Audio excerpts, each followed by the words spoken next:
What do you do in Ocean City? I'm the first Uber driver officially, I guess. It just actually got to the resort area about 2 weeks ago. So I applied 2 weeks ago, and now I'm actually taking people out for rides.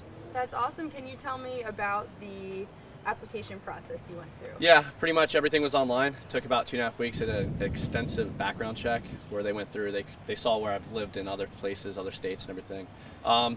Background check, they reviewed my driver's license, make sure that was valid.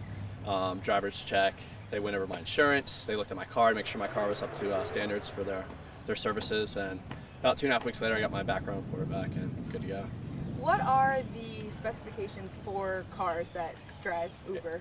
For the service that's in Ocean City right now, Uber X, it's got to be a 2005 or newer, and it's got to be in pretty clean condition, no damages, scratches, stuff like that. That's for their Uber X anyway, but they have different levels of service. Ocean City's only got Uber X right now. Perfect. Do you know anything about the different levels of Uber? I've never even heard of Yeah, pretty much baseline Uber X right now. It's pretty much, like I said, car 2005 or newer. As long as it's got 4 doors, it's not a sedan, it's considered an Uber X. Then we go up to next step would be Uber Black Car, which it's a professional driver. You have to have a chauffeur's license through the state, and you have to have chauffeur's insurance through the state. And it's got to be a sedan or a town car that's 2005 or newer. So the standards are up, and the prices are adjusted with that as well. And what day did you start driving people around? Tuesday, I had my first pickup. How many people have you picked up since? That was my only ride. I've been pretty busy lately. That's the beautiful thing about it, is it's my own time. I can do it whenever. I can ride for an hour, or I can go all day if I wanted to. So that's another question I had. Is this your main? Do you think you're going to be able to live off of what you're making on Uber, or do you have another? Oh no, this is just a side project. Just something to kill time, have fun in the summer with, just extra money. I'm a bartender, so Can you tell me a little bit about insurance? Did anything change with your insurance? No, my insurance stayed the same. I sent everything in, and it qualified for Uber, so it was approved. And do you expect to be really busy during the summer? Can you? Well, with the visitors that come to Ocean City, they come from the big cities around us. So we're talking about Annapolis, Baltimore, DC, Philly. All these cities already have Uber.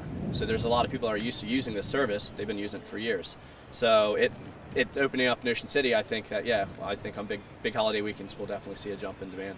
And you're the first one. Do you think there's going to be a bunch of other Uber drivers? Absolutely. Surge, the surge happens, supply and demand. I can see other people applying, and there's already been a few in town. As far as I know, I'm the only resident that's doing it.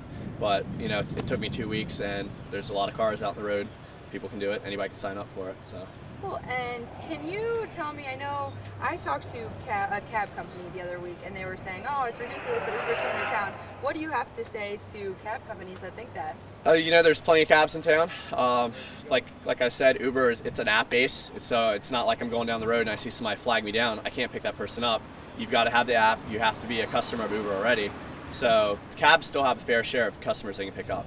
They have an advantage that Uber doesn't. They already have clientele that they pick up on a regular basis. And like I said, you have to have the app. You have to be within Uber to actually ride an Uber. I can't just pick up fares off the street. So, I think it's fair game. And that's another question I had. I know I've used Uber a couple times, but many people haven't. Can you tell me how someone gets an Uber driver? Pretty much you download the app onto your smartphone. You type in your credit card information or PayPal.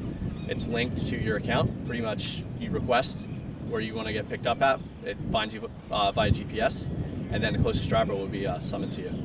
And is there, for money purposes, is there how cabs have a certain amount of money it's going to be right, for a base fare? Yeah, there's a small base fare. I think it starts out at $2.76, so it's a pretty small base fare, and then it goes by the mile and per the minute as well. Gotcha. And a few more questions. You can rate your customers that you have. Are you planning on doing this? Yeah, it's mandatory at the end of the trip. You can rate them 1 through 5 stars, and same goes for the rider. They can rate me 1 through 5 stars. So if I did a horrible job, it's going to go back to Uber. Uber's going to see that, and they do quality control. So yeah, it makes you want to do a good job because higher ratings, the more customers you get. You think you're going to get high ratings? I hope so. 5 stars so far. Yeah. Last question. This is kind of a little off topic. So with cab companies, if you destroy anything in a cab, you have to pay. I know there's signs if you throw up in here, if you do anything like that. How does that work for you since this is your own car? It's linked through Uber. So if something's destroyed, everything's already on file on their end, so they'll get charged for it. So you still have to be respectful. You can't just destroy someone's car.